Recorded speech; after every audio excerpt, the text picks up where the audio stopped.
Hey guys, back with another commentary today. It's Diamond Shaco game again. This is a little higher up. Elo, I've won a few games, but still, this is kind of to show you what happens. Well, the ideal situation of what happens when you get behind early in solo queue. So we end up solo invading here. I'm not gonna give any spoilers, but it goes really wrong. We should have just taken the first blood and left, but people on the team get a little greedy and they just make bad mistakes. I don't think Sorry guys. I don't think too many people who play League are actually dumb or bad. I just think they make really bad decisions and they end up snowballing against them. Like this Lee Sin, he's a good player, but watch this. He died once of them. He TPs back in, Qs in, gets out barely, then goes right. I mean, this is Diamond. I mean, that was just not very smart for him at all. I managed to stay out though and don't die. I use my Knight though. Just come right back up, and that's why I get my started on my jungle. And since I knew this Jarvan was behind because he had to back, well, he wasn't behind because he has assist, but he's behind on his jungle. I go to his red. He's even slower than I thought, so I just take in back. Kind of low because I didn't get to stack my boxes on red. But I mean, just the mentality in general. I'm actually really proud of my team and like how we performed this game because we started off so bad. And instead of going like, oh, blame X person, we have no chance now because, let's say for example, Ziggs has 2 kills and so does Lucian, the 2 carries on the team. We stuck with it, and we end up winning. I mean, you don't see that all the time. I know this is like Diamond, and in Silver that attitude's a little bit more prevalent. I mean, that's just kind of frustrating to see in the community, but there's not much you can do about it because it's almost a self-fulfilling prophecy in ranked when you say, oh, we're losing, that means we're gonna lose, and that's definitely not always the case, and it's kind of upsetting to see people thinking that, and then just the attitudes get worse and worse. People start blaming each other, and it's a wheel that keeps on turning. The sort of moral to take from this is essentially just it isn't over until it's over, and when teams give up, it's kind of sad to see because I mean they can still win the game. I don't care if you have. I mean, I get this Alexa play Shaco. Shaco's our late game champion. I mean, that doesn't mean we're gonna lose. Things happen in rank that just no one can predict. People get caught. Teams throw. Remember that one game everybody has in their memory where you guys were winning really well, and it was like a stomp at 20 minutes, and maybe the enemy team threw out a surrender vote. And it failed 3-2, and then the enemy team comes back and wins because something happened on your team and you guys just didn't click for a little bit, and the enemy team ends up coming back. I mean, there would be a lot more memories of that if people didn't give up so easily. And I mean, my attitude, I'm more of an extremist. I say don't surrender if you want to come into ranked unless it's just ridiculous. But even at the slightest like chance of losing, people give up. And I mean, go back to what I said before. With the if you're losing doesn't mean you lose. I don't mean like we're down like 50 kills, something ridiculous. I mean we're down like 2,000 gold, 1,000 gold, and enemy bot lane's fed. I mean, just because you're losing does not mean you lose. I don't know if I can say it enough. So in this video, I mean, instead of just whining at each other in chat, we pull our bootstraps up and we go to work and we end up winning the game. And we could have all just called this Lee Sin a retard, for example, because he went in twice and died for literally no reason. But we don't, and he's a really good player.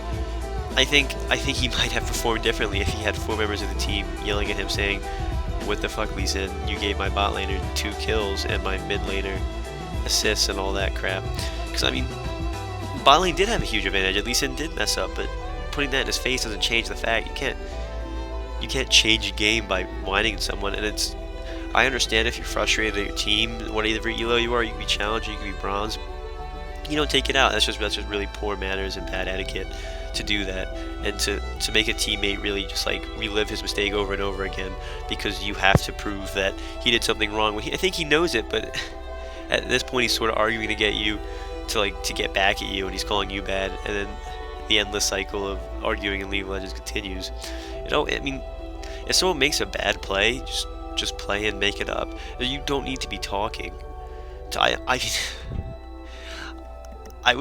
not saying take away chat in League of Legends because it's a useful thing, but the majority of the time chat is used in League of Legends, it's for something that's just has no purpose to the game, doesn't put your team in any more chance of a winning. It's usually just, why are you doing so bad?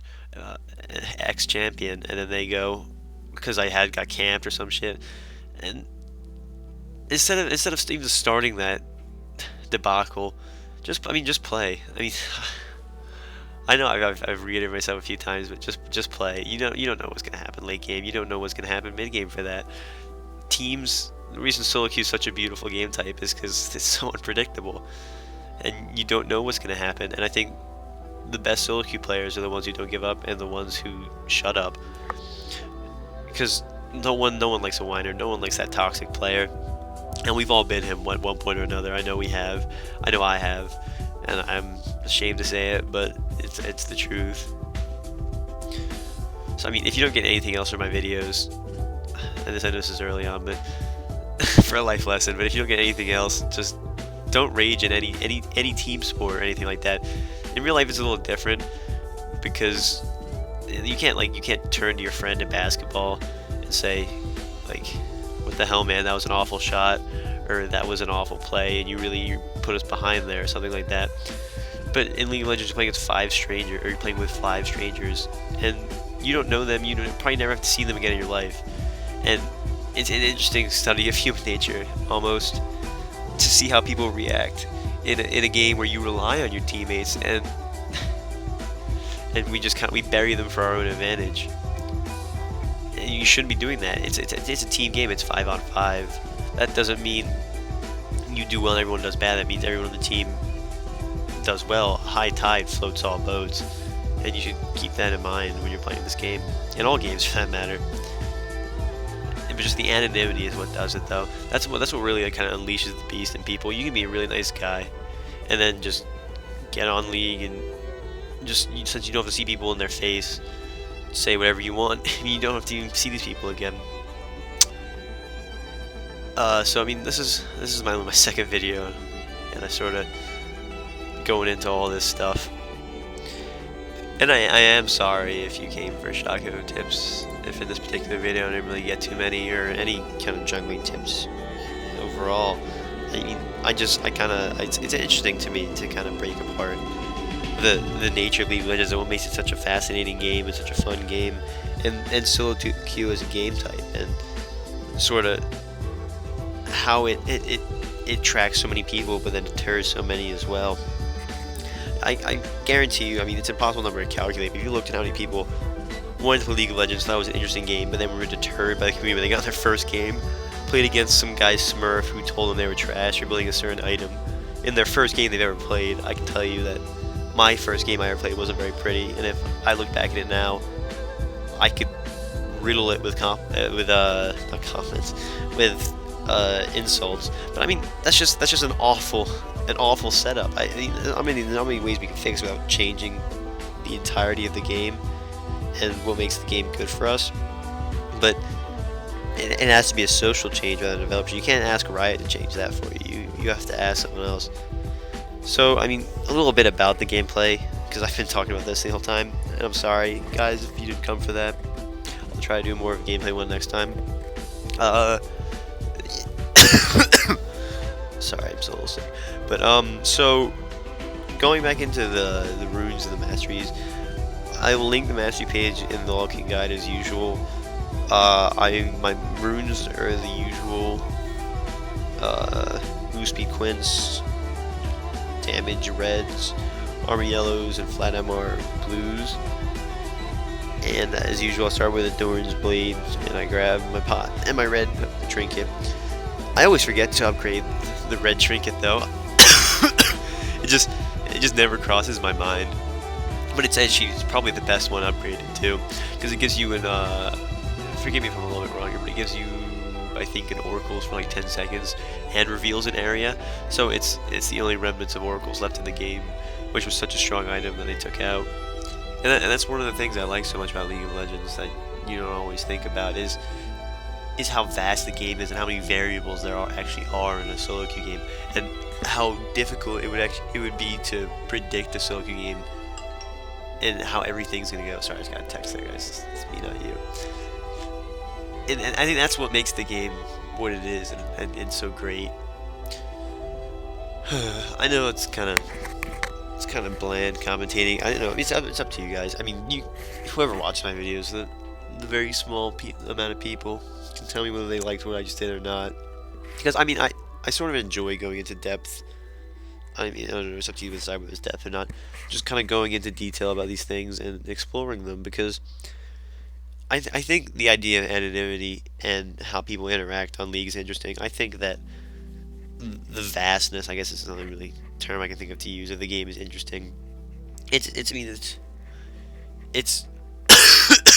again, guys, I'm just really sorry about the coughing, but I'm just not feeling my best this last few weeks. And I was, what was I saying? And I guess what makes this game, what makes it great, what makes us want to play it, what makes it fulfilling compared to other games. I mean, why am I commentating over a Shaco gameplay right now and not a Terran game in StarCraft? And there's definitely things that push you away from this game, definitely things that pull. And for the vast majority of us, it's the things that pull outweigh the deterrence. So guys, this is my second commentary. The enemy team ends up surrendering here soon after a team fight. I mean, this is kind of one of the things that sparked the whole don't surrender if you're losing, surrender if you've lost talk, because I mean, the enemy team right here, they didn't necessarily 100% lose. They were definitely losing pretty badly, but it was never a foregone conclusion that they would end up the game losing LP. They had an Nasus, and they had a Nasus who's always great late game and everything, but I don't know if he could have carried this one. There was always a chance, and they end up just surrendering and getting rid of everything they could have done. Well, guys, I'll just let you watch this last